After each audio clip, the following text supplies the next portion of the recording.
Good morning. My name is Veronica Boone and I'm the Wellness Director for the Tucson Indian Center. I am enrolled with the Navajo Nation, but I am also Laguna Pueblo. I'm extremely excited to welcome you to our virtual Tucson Indian Center Back to School Bash event.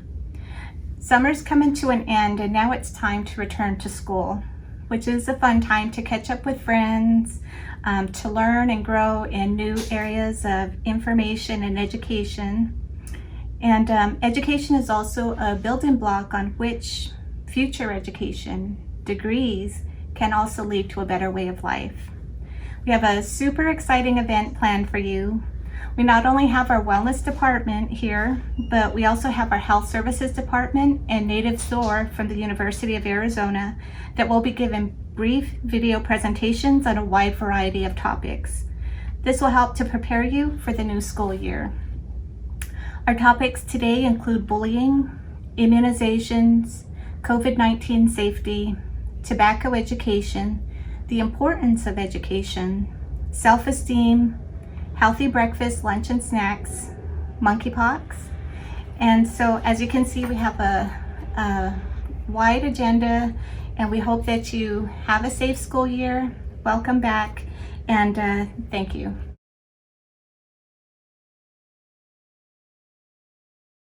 Hi, my name is Nick with Health Services Department here at Tucson Indian Center. And with Health Services, we'd like to give you 4 tips to help you stay safe as you're going back to school. And this specific video, we'll talk about vaccinations, we'll talk about wearing a mask, physical distancing, and finally, keeping clean, also washing your hands / hand sanitizer. So I hope that these 4 tips do help you to stay safe, so here we go. The COVID-19 vaccines are proven to prevent serious illness, hospitalization, and death. They are safe and effective, and CDC recommends COVID-19 vaccines for everyone 6 months and older, and boosters for everyone 5 years and older, if eligible. COVID-19 vaccination is an important tool to help protect everyone 6 months and older from COVID-19 and its complications. Getting children and teens vaccinated against COVID-19 can help keep them from getting really sick if they do get COVID-19. Vaccinating children can also help relieve the strain on families, providing greater confidence in children participating in childcare, school, and other activities. We currently offer Pfizer, Moderna, and Johnson & Johnson at our Wednesday vaccine clinics taking place on the 3rd floor at Tucson Indian Center. The CDC recommends that kids 2 and older and all adults wear masks when inside schools and school buses, whether or not they are vaccinated. People who are not vaccinated should also wear masks when outdoors in a crowded area. The mask should fit over the ears and fit snugly and cover the nose and mouth. Hold the N95 with the nose piece bar or foam at your fingertips. If yours does not have a nose piece, use a text written on it to be sure the top end is at your fingertips. Place the N95 under your chin with the nose piece bar at the top. Pull the top strap over your head, placing it near the crown. Then pull the bottom strap over and place it at the back of your neck below the ears. Do not crisscross the straps. Make sure the straps lay flat and are not twisted. Place your fingertips from both hands at the top of the nose piece. Place down on both sides of the nose piece to mold it to the shape of your nose.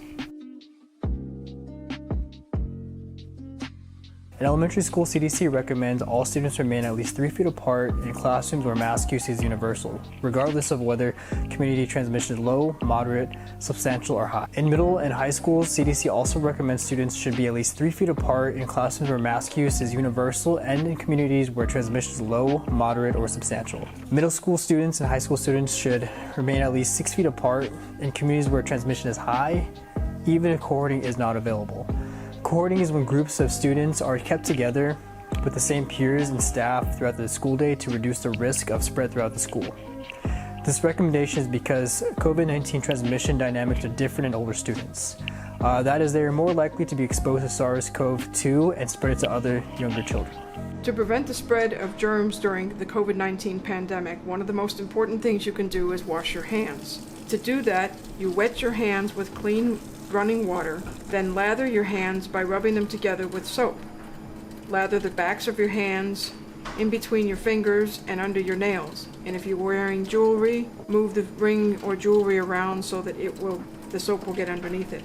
Scrub your hands for at least 20 seconds. If you don't know how long 20 seconds is, hum the tune Happy Birthday from the beginning to the end twice. Rinse your hands well under clean running water, and then dry your hands using a clean towel, or paper towel is preferable, so you can throw it away. Then clean the sink off with a clean towel. So those are 4 tips for you as you're heading back to school to help keep you safe. Information is from CDC, Center for Disease Control, also World Health Organization. If you want to get in touch with us, you can always call us 520-884-7131. You can always email us at health@ticenter.org, or also check out our website or our Facebook page. Other than that, we hope you have a great school year and hope you stay safe. Thanks.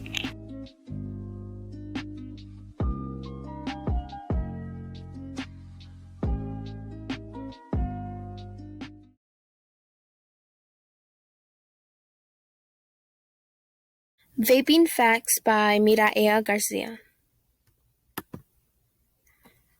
Hello everyone, my name is Miraea Garcia. I am 14 years old and I am a part of the Basquayaki tribe. I am also from the Tucson Indian Center Native Youth Coalition.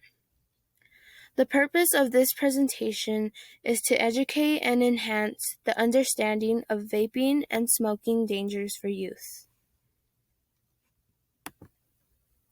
Being pressured. Most preteen and teens are being pressured to vape. Is this a good thing or a bad thing? This is definitely a bad thing because you are being pressured to do something that you don't want to do. Some of the ways that this can be prevented is, number 1, if this situation is occurring in a friend group, try to suggest a different activity opposed to vaping or smoking.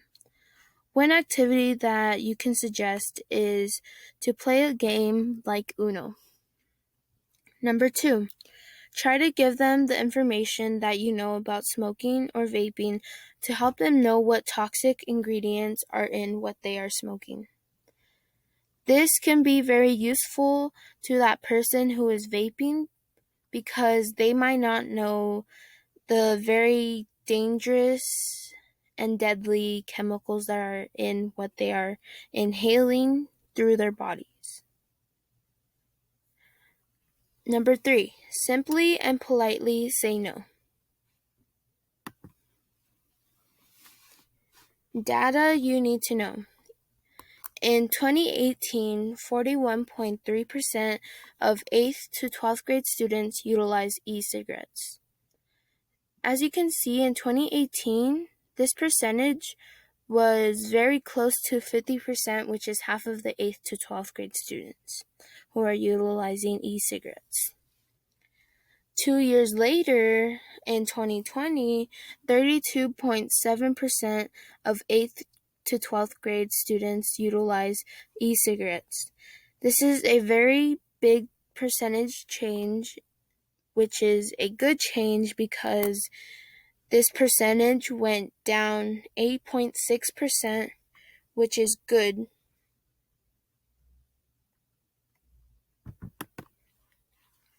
How does vaping affect your body? Vaping affects your body in so many different ways, and ways that you may not know of. Number 1, tooth and gum problems, such as bacterial growth, periodontal disease, inflammation, and cavities.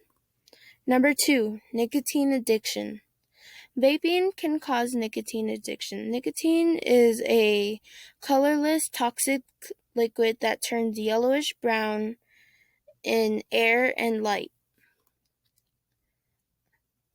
This is a very deadly chemical that is just one chemical out of around 2,000 chemicals that are in a vape.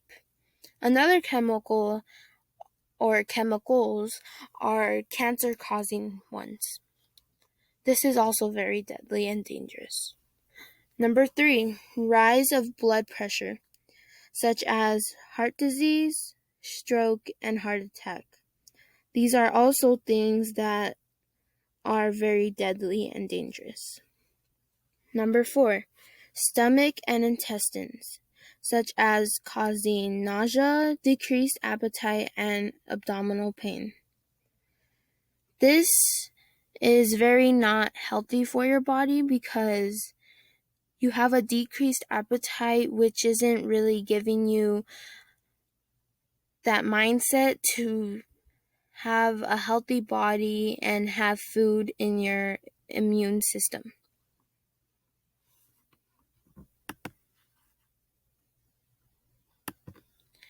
Thank you for listening to my presentation.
Indian Center Back to School Batch folks and participants, thanks for tuning in here with Native SOAR. My name is Maria. I am one of the grad assistants for the Native SOAR program, and we're located in the College of Education at the University of Arizona.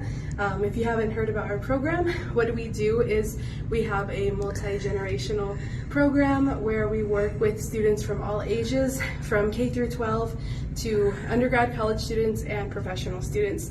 We host a hub of mentoring where we connect a lot of our students with one another.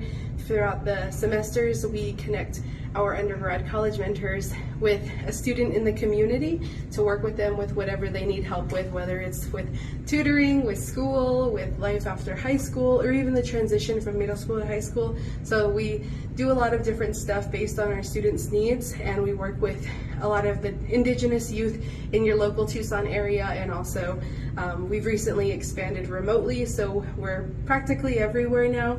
Our main focus is to help indigenous youth get into college and with their upward mobility after high school. So our program has a lot of benefits, and we hope that you come join us sometime in the fall or the spring semester. When students join our programs, we hook them up with a lot of different materials so that they can use it within their mentoring sessions. Mentoring sessions are held both in person and online, depending where you are. So if you're in the Tucson area, then we get to set you up, especially if you attend Tucson High School. We have an in-person mentor work with you, but for other folks, we work with them online through Zoom, and it's really amazing because recently we got a grant from the Arizona Department of Education, and it was for $1.2 million. For the span of 3 years, we'll be working with Native youth through mentorship, and if you join our program, you get to get a tablet as well.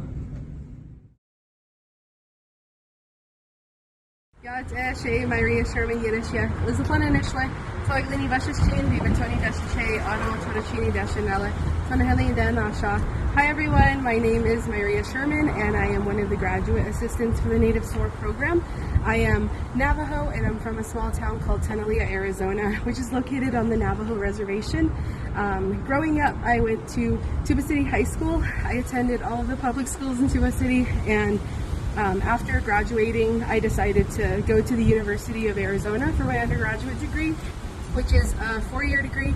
And coming to the U of A, I did this program called New Start, where I got to live on campus for the first part of the month in my transition, and I also got to experience life on campus living in the dorm. It was really nice because I got to learn about all the different clubs that I could take part in. I joined Blue Chip Leadership here at the U of A, which helps with a lot of the professional development and leadership building. The Native American Student Association Center, which is called NASA here on campus, which is our cultural center.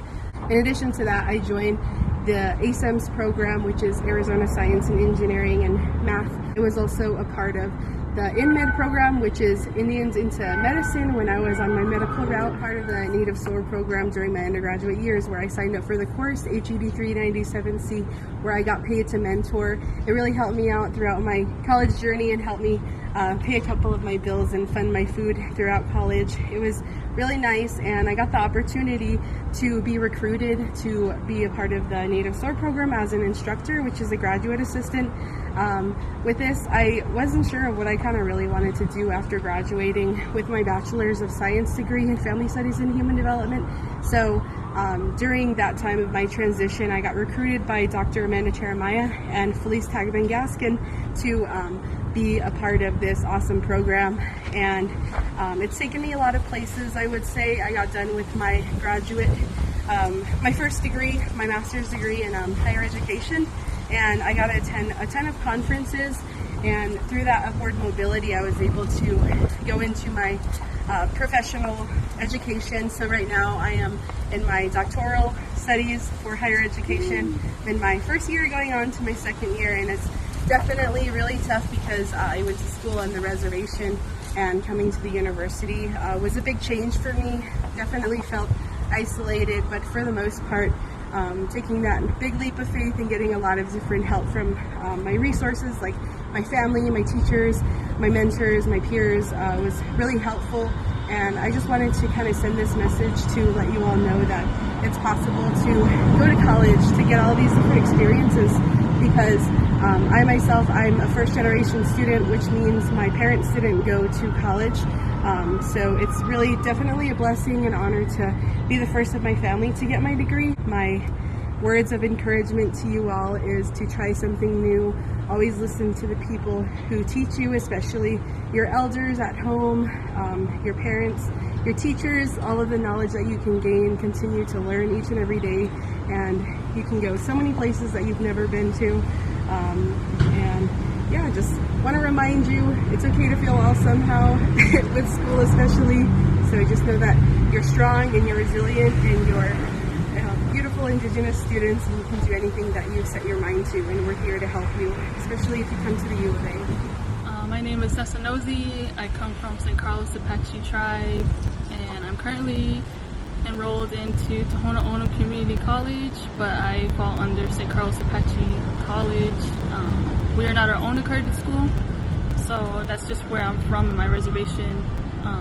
But besides that, my college experience for the first time was actually not at St. Carlos Apache College. I actually attended Eastern Arizona College back in 2020 to the springtime of 2021.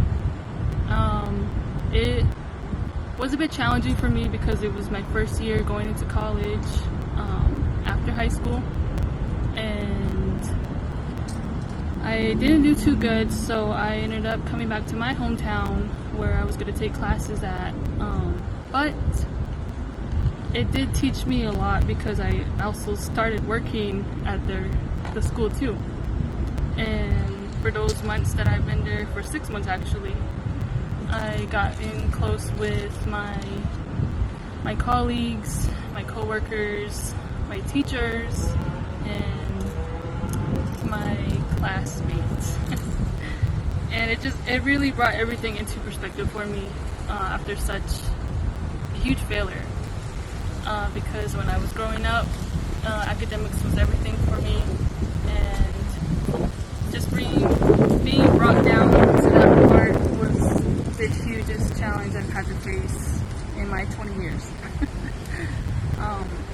But basically what I'm trying to say is that even though we do fail, even though we struggle, especially being Native, we go through a lot of things in life. But besides that, we still got to remember to keep pushing forward, because in the long run, it's gonna affect you. And I just only say this because after experiencing working with my community college, most of our school students are adults, and working there, I've got to also talk with them, and just seeing the look on their face and how they talked about their experience growing up, how life affected them and changed their life. and then years later to come where they have kids and their wives, they want to better themselves. So that helped to push me to keep going, because there were times where I just wanted to give up, where I just wanted to stop and just start working. But everyone's passion is different, everyone's pathways are different, but I would encourage education, because education for me has always taken me places, especially in high school, where I would go to these different conferences, programs, internships, including this one with Native SOAR. With the college that I'm at right now, TOCC, they were having a student's journey internship, it's called. And it just gives us insight, working with U of A to be a part of any work field that we're interested in. So I picked Native SOAR because I wanted to go for education, and my passion is to become an advisor, maybe someday to help more students like me, to push them, because I thought that I would never be at where I was at now.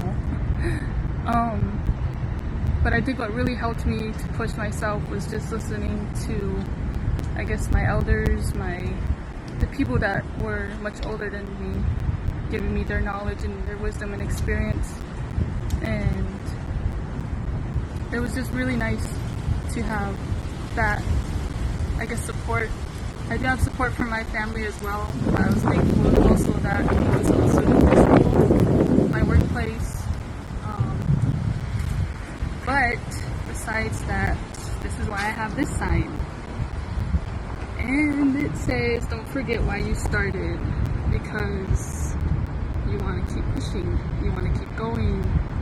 And that's why I tell myself every time I feel like giving up, I'm like, no, don't forget why you started, because someday there's going to be someone down the road that's like you. So the Tucson Indian Center wanted Native SOAR to share a couple of resources that are for our Indigenous youth, and some things going on campus that are relevant to the local area is the MedStart program. So MedStart is for juniors in high school who want to go into medicine, and you can learn more about that at the University of Arizona MedStart website. There's a couple of other programs as well. There's NASEP, which is Native American Science and Engineering program, where high school students, they can learn a lot about the science era. If they want to go into like engineering, they work on campus and get to spend some time on campus as well. Another program is the OLE program, and that program is more on the environmental aspects, so you may want to check that out as well. In addition to that, there are tons of stuff going on, not only here at the university, but in other areas of the country. For high school students, I know there's College Horizons. There's this program, Native SOAR, to help you with any needs that you may have. Hi, so one that I would recommend, which is what I'm currently in, it would be a student's journey. If you are in the San Carlos Apache tribe area, or White Mountain Apache tribe, or also the Tohono O'odham community tribe, I would recommend that, because this is an internship that I'm actually in with Native SOAR right now. But they allow you to pick a career field that you would like, but you would have to do an interview, just letting you know. But it's not that hard. All you gotta do is just talk about yourself. They really just want to know who you are and what you're interested in. And the reason why I'm a part of this program is to help me with my opportunity, with my career, because I'm not too sure on what I want to do, but at the same time I do have a passion for education and helping the youth, and also people that are barely starting in college. So that's just one of the programs that I would recommend.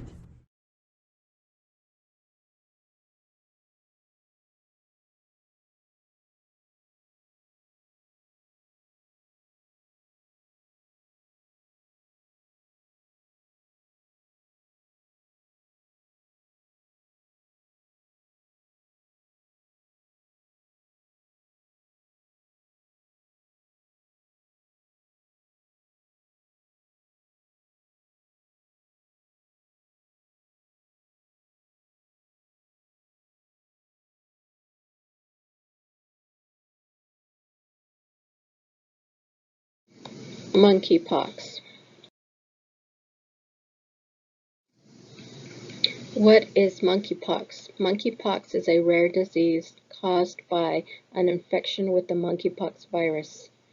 The monkeypox virus is part of the same family of viruses as smallpox. Monkeypox symptoms are similar to smallpox symptoms, but milder, and monkeypox is rarely deadly.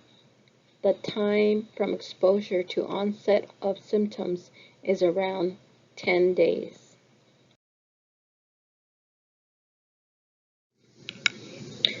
Symptoms of monkeypox can include fever, a body temperature over 100.4 degrees, headache, muscle ache and backaches, swollen lymph nodes, body chills, feeling overly tired, a rash that can look like pimples or blisters on the face, inside the mouth, or other parts of the body, like the hands, feet, chest, etc.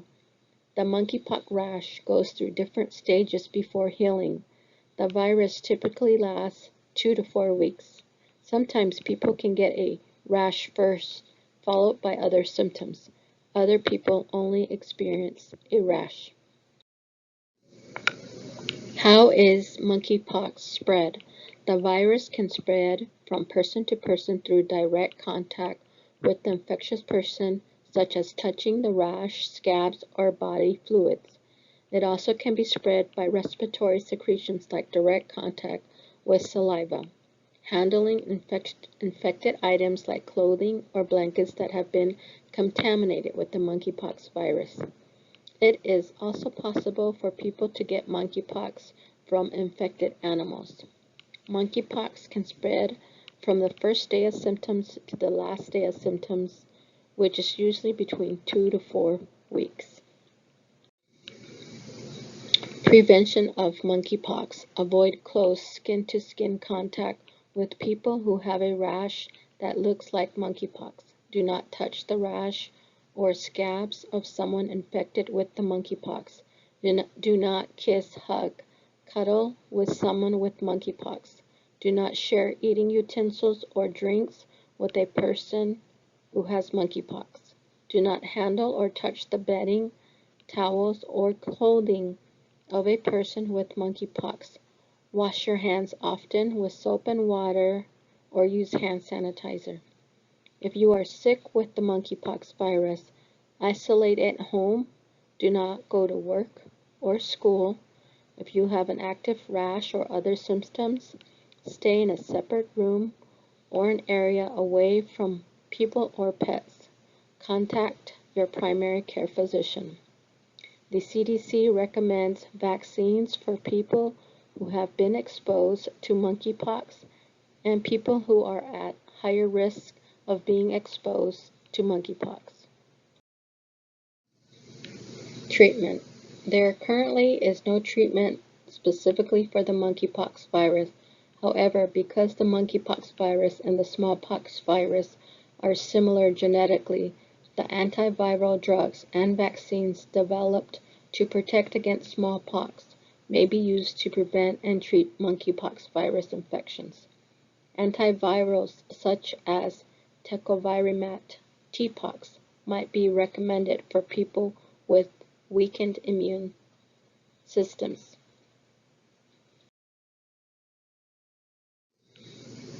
Vaccines. 2 vaccines licensed by the U.S. Food and Drug Administration, the FDA, are available for preventing monkeypox infections, JYNNEOS and ACAM 2000. In the United States, there is currently a limited supply of JYNNEOS, although more is expected in the next coming weeks and months.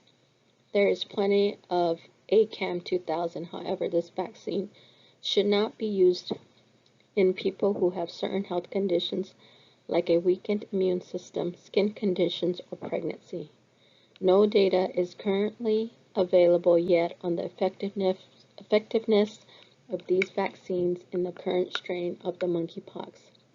Smallpox vaccine boosters are recommended every 3 years. If you are interested in receiving a smallpox booster, contact your primary care provider for more information. Monkeypox is not a deadly disease, but more an uncomfortable virus. Do not be alarmed but be more cautious and aware of the signs and symptoms of the monkeypox virus. For more information on the monkeypox virus, go to www.cdc.gov. Thank you.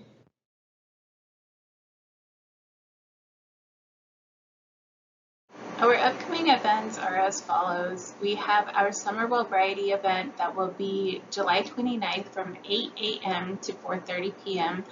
at the Ramada Inn on 777 West Cushing Street. That will be July 29th.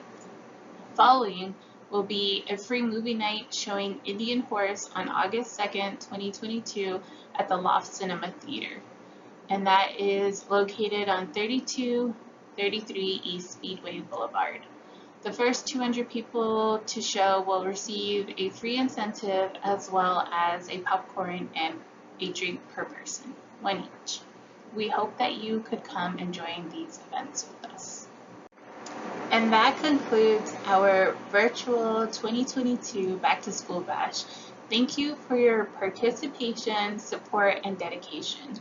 I hope you receive and enjoy your school supplies in August. The latest should be by the second week of August. And we wish you all a very happy, healthy, and safe back to school. Continue to make us proud and be the best you can be within our communities. If you have any questions, feel free to call Tucson Indian Center at 520-884-7131. Thank you again, and we will see you all soon.